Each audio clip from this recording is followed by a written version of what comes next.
early in this whole evolution of your program, but how much has the move to the ACC or the announced move to the ACC affected your sales pitch and the recruiting trail?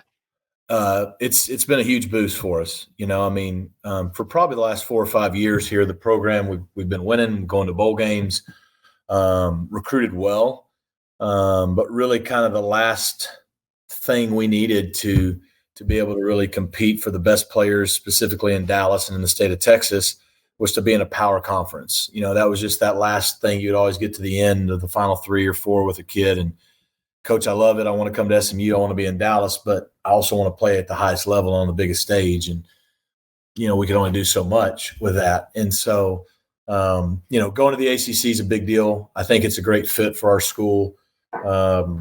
Just in the short time, we had 2 kids committed in our 25 class before the announcement, but since the announcement, we've had 3 or 4 more. And I think a lot of websites were top 10 now in the 25 class, just because the caliber of kids that have committed that are now attracted to SMU has just changed, because they've always really wanted to come here lately and it's been attractive, but they wanted to play against the best of the best, and now they feel like they can. Coach, you guys, obviously roster building nowadays is totally different with the transfer portal, and these first 2 years, as you've been sort of implementing your program, you've relied on the portal quite a bit. I think 26 transfers last cycle. A bunch of those guys started for you, were big time contributors. I think you had 15 or 16 high school kids, but the first 2 years kind of transfer portal heavy. Now that you're going to the ACC, how do you sort of do the math in your head? Do you start to favor more of the high school kids going forward, or is there even a perfect formula to sort of solving all this? It's a great question. I don't know if there's a perfect formula for anything in college football right now. You're trying to still have your mind on the future, but you're always trying to build the best team you can for this year, and with the way the rules are right now. And so, we still want to do both. We want to sign high school kids. We're in a state with great high school football and great high school talent, and really the Dallas Metroplex year in, year out has arguably the most Division I players signed. So that's not going to change. I think this cycle, last cycle, we had to go real transfer heavy, specifically on defense, to try to get ourselves where we felt like we could win a championship, and fortunately it worked. I think this cycle, we'll still sign 10 or 12 high school kids. We'll probably still be a little bit transfer heavy. And then I think you could see it balance out a little bit more and then be more year to year, just because I think now being in the ACC, the caliber of player we can attract out of high school is different than it was. And so now we're feeling like we can get players that we can develop, compete with out of the high school ranks, as opposed to, well, do we want to try to get a better player out of the portal as opposed to settling in the high school world? And so I think it'll be different every year. I really don't know. I don't know if we'll have to be as transfer heavy every year. You'd like to get where you have a base of high school, and then you use the portal to kind of supplement your roster year in, year out, and hopefully we can get to that point.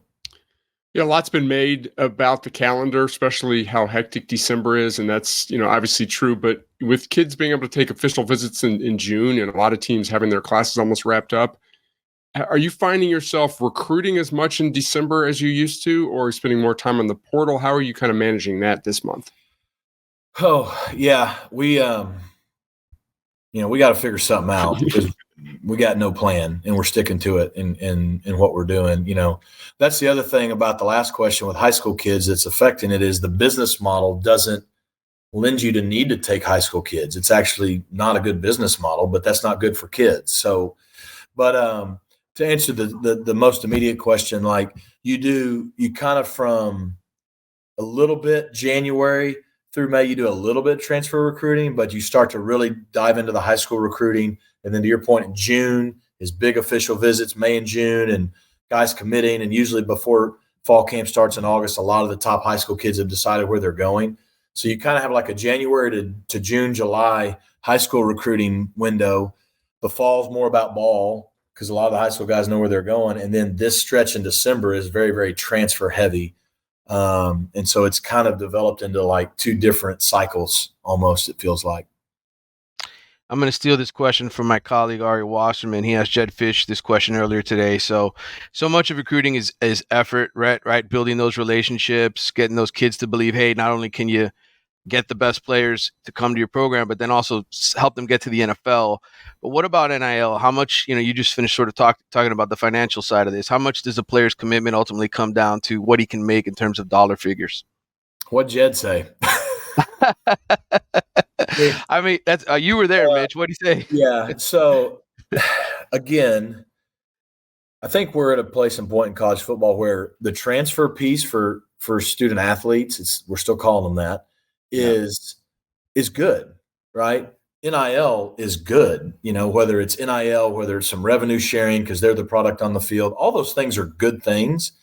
But when you have anything in life that's good without any kind of structure, border, guidelines, could be not good. And so we're at a point where there's no rules, there's no structure, there's no guidelines to either one. They're all happening at the same time.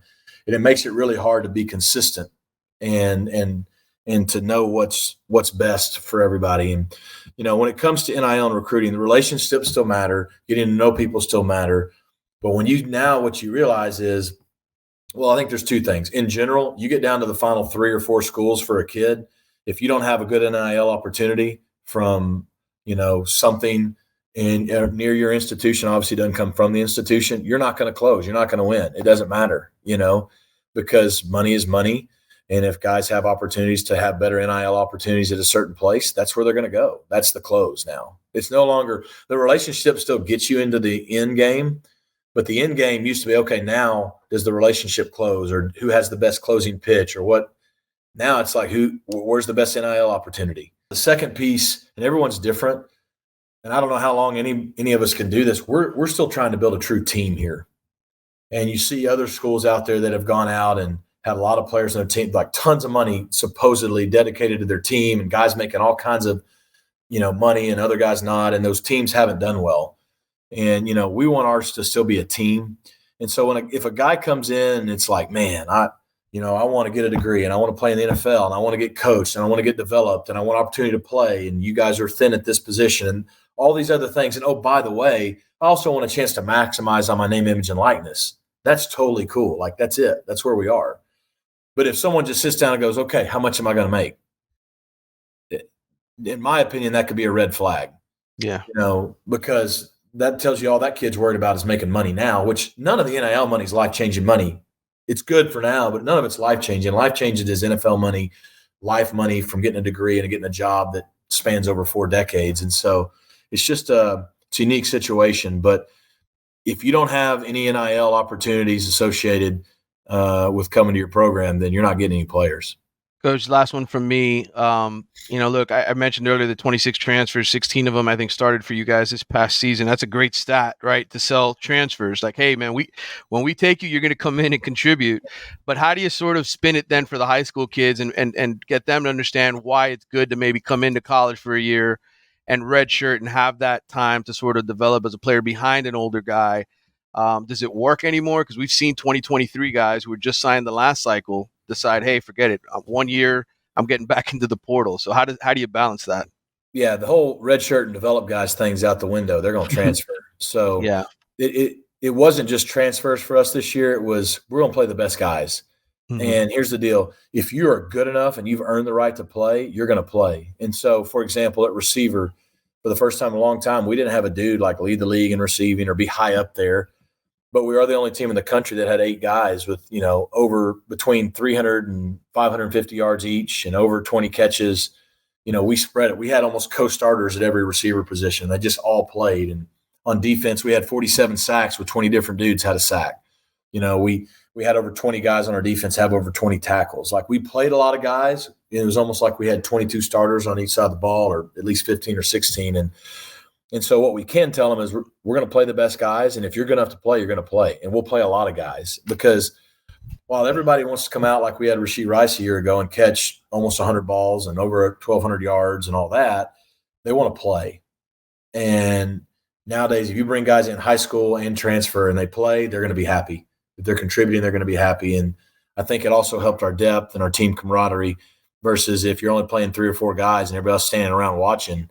I think you're going to have trouble continuing year after year to get guys to want to come to your program. So I think the biggest thing is we're going to play the best guys, and we don't mind playing more than one guy at each spot.